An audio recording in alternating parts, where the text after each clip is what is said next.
Well, I have been working for hours, moving. Not really that much, but it just becomes a project. And I guess you can tell from the last video when I started working, and now, whatever time it is, this is, well, it's not done, but I mean, it's done. I mean, now it's just, but I've got the two monitors moved. Instead of over here, they're over here. I probably need to pay some attention to the whiteboard behind me and change things that are on there. And got the two cameras going. Probably at some point I should make, one camera, showing on here, and the other camera showing on here, instead of one camera is all. Let's see. Yeah. The Razor camera is the one you're seeing. Wait a minute, I think. Oh, okay. Okay, so I do have. Oh, no, you're saying, okay. You're saying the. Okay, you're saying here. This camera. Now if I move here, you're seeing this camera and this camera, same camera, and the next camera. So of course those are full screen. Of course I could make this other one full screen. And I'm not sure if I'm going to get, I don't care if I get a copyright hit. My son has the same music selection running, same one, non-stop for hours. And so,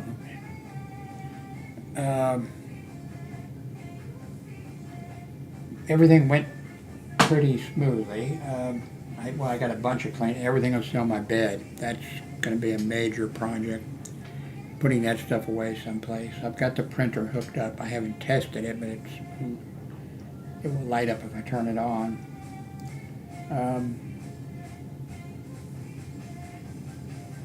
The one reason I wanted to change was this floor mat that this chair slides on it's went longer than it went. I know I didn't measure it. I should. But when I was sitting over here, but now that I'm sitting here, I really should switch that below, but that's kind of hard because I'm boxed in with this chair on it. Maybe I can get my son to help me one day. Just all he would have to do is lift this chair up a little bit while I turn this thing. I need to order a new one. I've had that for years and years, and it's held up. I think very well. And they're not really expensive. Of course, I see a lot of on Amazon, a lot of different prices. So I guess there's, low quality and a higher quality, and because they mention all kinds of different things. And I guess this is carpeting underneath on the floors in this are carpet. And some of these things say to put on directly on the floor, to put on carpet, or you can't put it on carpeting or whatever. So I guess I should pay some attention to that. Maybe if I keep talking, you won't get a copyright hit. I don't really care. A copyright, I've never had one that, I've had maybe 5 or 6. And it just means that if I were to make some money from somebody actually listening to the 15 bars, I don't know what bars are, but I don't make anything.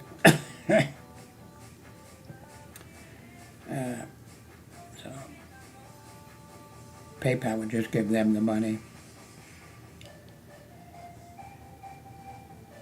It's and several people after I raved about this one time, some people did mention, which I am aware of, that the law is you're supposed to be able to review something or use samples of something and get by with doing it. There's somebody on YouTube that takes movies and he talks, basically he talks through he pops in and says things, and I guess he thinks that's, he's actually showing the entire movie, I think. I've never watched one of his things, but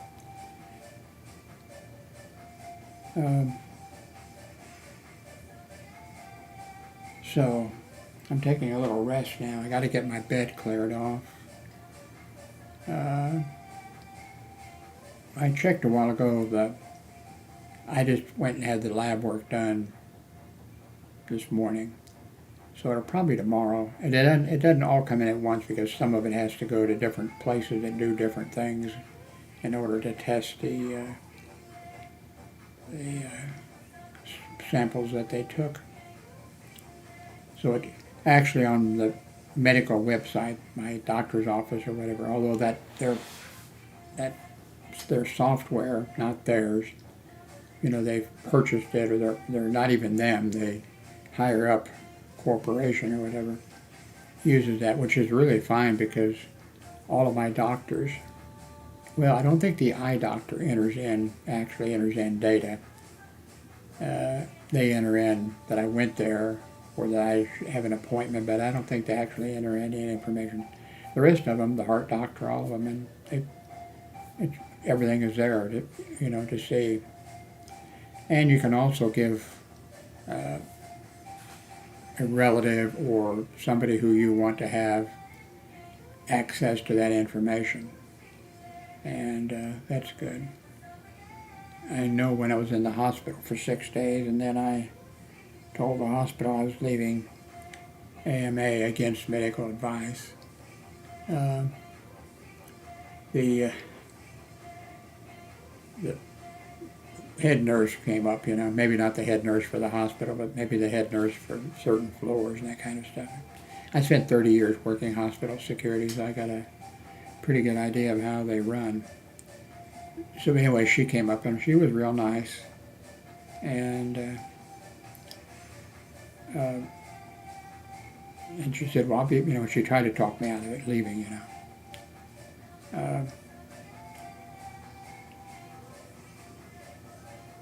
and then she came in with a phone call. She called the Washington, D.C. area and got my oldest daughter, or my oldest of 4 kids, to try to talk to me. That didn't work, although my LaDonna is smart.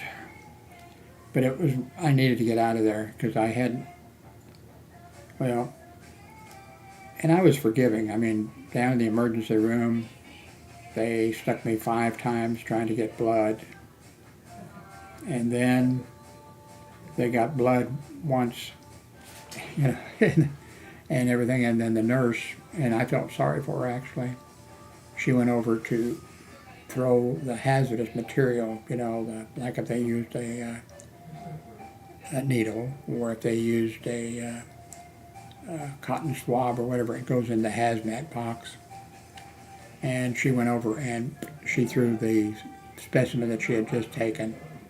And, I felt bad for her. But then finally she got it. Then I went upstairs to the floor, and might have been my fault in a way, but I don't think so. One, it was the hospital's fault, the way they arranged things, and my fault in a way too. Well, I didn't say I have difficulty hearing. anyway, their monitor they have it on the wall, not the monitor for watching TV, but their medical monitor. And they come in, the nurses and everybody look at that. And they have their back turned to me, and then they had a, not their fault again. And the nurse knew, she was smart. She said, I need to give you this injection. I forget what it was. And they want to try this or something, you know. And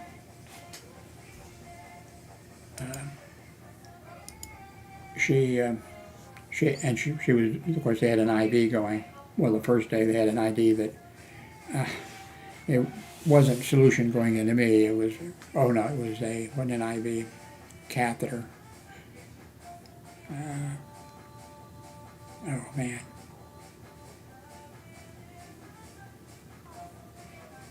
You know, the ex-wife, when I told her, she said, well, I've had them, you know. And I said, how far do they put that in, do you think? And she said, oh, about 4 inches. I said, well, it goes in a man 6 inches or more. Anyway, the nurse started that when I first came in, started not down in the ER, that was up on the floor. And there was blood going into it. They want to measure the urine, you know. And there was blood going into it, and the nurse said, well, I think there's some urine going into it. And I didn't see any, you know, and she didn't either. And then I said, yeah, I agree with you. And then she came back several times. I think there's some. I said, yeah, that's right, because I knew what was going to happen, you know. The next day when she came into work, I guess the hospital told her she needed to put in, you know, and that means take it out, and then that means put it back in. I spent, I don't know how many, in 30 years, hospital security, I don't know how many times I had to hold somebody down, a man down, when they put a catheter in him. And I sort of knew. In fact, I joked a little bit a few times with some of the nurses or whatever. I said, you know, I know how this is going to work, you know, payback, you know. I've held I don't know how many guys down while you guys put a catheter in them, and one of these days that's going to be me. And it's happened. Anyway, the nurse then put a new catheter in, and he said it was getting urine in it. But anyway, the nurse, I guess, this day, well, for 6 days I didn't eat anything. And they always bring in the food, and then they always ask, how much did you eat? And they look to see. For some reason they didn't. So they didn't know I couldn't eat. You know, I was going to, even Jell-O, you know, and nothing. So I didn't eat for 6 days. And, but, that's what I was going to say. The nurse who came in to put that thing into me that I had, I didn't tell you about that. Came in to put in the IV, that she said, now, some people have a reaction to this. And and I have a terrible phobia of vomiting. Because the flu, back before you were all born, 2 years in a row a flu came through. I forget what it was, a different flu. You know, when the next year, I'm sure with a copy of the previous one. And I choked that time too, because my wife back at that time just vomit. You know, if she got sick of her stomach, you know, she'd just make herself vomit. I mean, I have this fear because I've choked. And so I have spent years, because of those 2 years where I choked, and I didn't want to die that way. Well, how did your father die? Did he die a hero in the military or something? Or did he save a child, you know, from a fire or something? No, he choked on vomit. Oh, he was an alcoholic. And no, he didn't drink at all. Yeah. And it did want to go that way. But anyway, the nurse that came in, she was doing slow what you're supposed to do. Putting it in, not, put it in. So she started it slow, and then right away I felt her stop, and she stopped. And she said, "You're having a reaction?" I said, "Yes." And in her hand, she already had, see, and she put that in there, and that counteracted it. And so she did okay. But there was this other nurse who, well, she was black. And my mistake, I think, that I made is I said, "Where are you?" I asked her one time, "Where are you from?" She had an accent, and she was black. And she said, "Africa." And I thought, oh shit. I meant, "Are you from Fort Worth?" And if she said, "Yeah, I'm from Fort Worth," and then I said, "Well, I live in West Fort Worth." That's what I was trying to do. And so, and that got off on the wrong foot with her. And then she would come in, okay, after that medicine, that whatever, they have a whiteboard up there that they will write stuff on, but I could have, and so when that, I say, write that one down, not to her, but to the other, write that down on there so I'll know that I don't ever want that. And so then after, when they were coming in, I would be paying special, and she came in with something, and the black nurse, and she was not looking at me or whatever, she's looking at the board and everything. And she said, "Well, I have to give you something," and of course she said whatever it was. And I have trouble hearing. I have hearing loss, and I also have trouble if somebody has an accent, which makes people, I mean, they're going to feel like, but it's my hearing. Anyway, I asked her a bunch of times, and I said, "I'm sorry, I have hearing problems. Could you, turn around maybe and face me so I could hear what you're saying?" And she was pissed. And so, and I not only goofed with, when she said Africa, I knew, because all everybody is being asked, like, wherever the Ebola was, have you been? And I forget where it was in Africa, And so I think by her saying Africa, she was being asked by people, "You're not from the Congo, are you? You're not from the Belgian Congo or French Equatorial." Those are places that don't exist anymore. They used to be called that, but so I think she had, anyway, I just hit it off. There was a young guy. I went down to, I think it was X-ray, a number of times. Or was it lab? No, it was X-ray. And a young black man. He took me down on the way down. I said, "Oh, where are you from?" And he said, "Fort Worth." Shit. Yeah. So I didn't. That was what I was looking for. But the way he said it, because I would have said then, "Oh, Fort Worth. I live in Fort Worth. I live in West Fort Worth." And then maybe he'd have said, "I live in West Fort Worth. Oh, do you go to But no, that didn't. So it took me 2 times, I guess, to learn my lesson. But anyway, after 6 days, I hadn't eaten anything in 6 days. Hadn't drank anything basically in 6 days. And so I left AMA.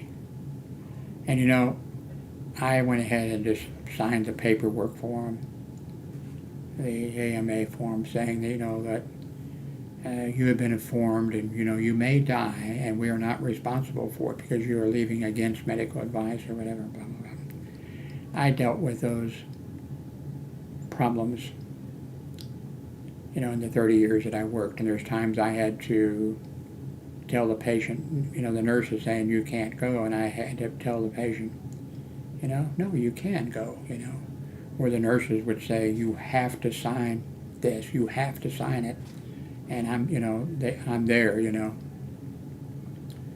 there was one ER nurse that was very pregnant, and there was a guy who the police had brought in. He'd been in a burning building. He was drunk on drugs and that kind of stuff, and now he was not drunk or on drugs, I guess, but he was in front of her, and she kept putting this sharp pen in his hand, and he kept refusing,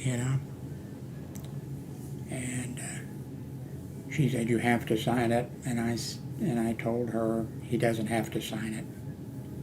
You sign it, and I'll sign it, that, whatever.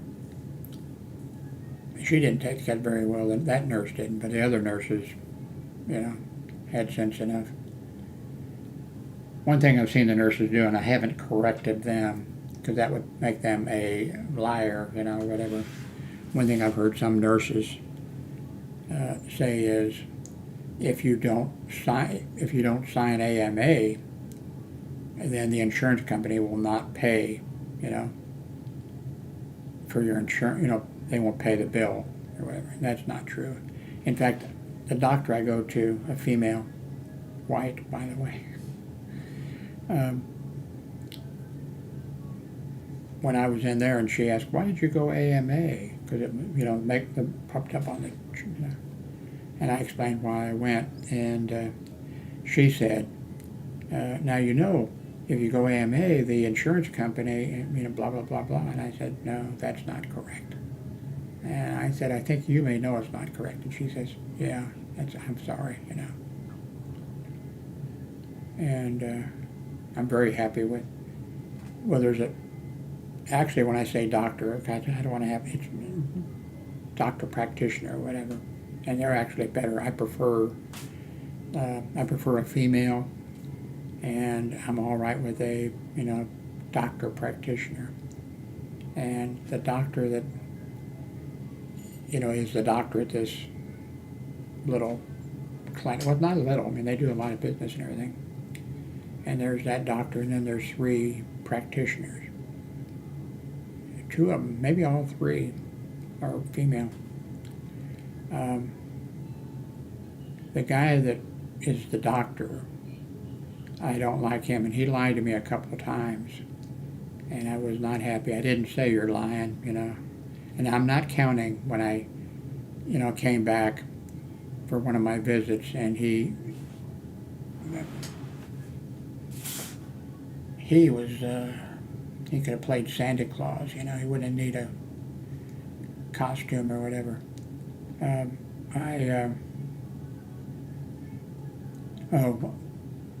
When I came back after, and I was gone longer than 6 months, I was supposed to be seen like every 6 months, but anyway, I came back, he had lost a lot of weight, a lot, and I said, wow, you lost a lot of weight. He said, yeah, exercise and diet. Yeah.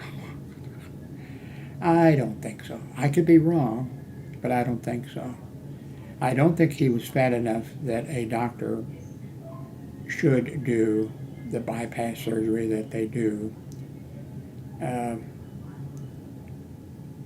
But a doctor, can decide for reasons that they should do, and I think that's what happened. He went to his favorite doctor or whatever, or friend or whatever, and I'd like to have the bypass surgery. And the doctor probably said, oh yeah, but yeah, okay, I'll do it, but that's okay. That's a lie. That's not a lie. None of my business how he lost his weight, that kind of stuff. But the other,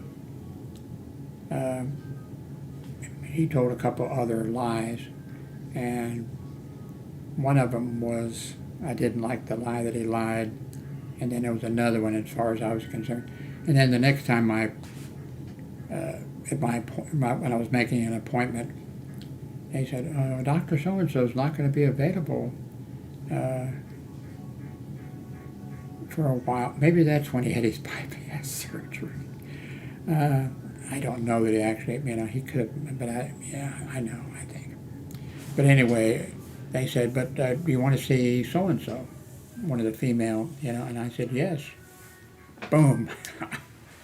and finally, eventually, after several years, I don't know how long, I'd see her about every 6 months. And then finally they hired a new one in, and because she was moving closer to home, she had a couple little kids or whatever. Well, they were growing. I'd go there, and she'd have on their desk there a picture of a kid, and they were getting bigger. But anyway, the doctor lied to me about some stuff, and once maybe, but twice or whatever, and two of the things he lied about. So I'm very happy with the people I'm seeing. Okay, this is about a 30-minute video, and I'm going to stop here. Thanks very much for watching.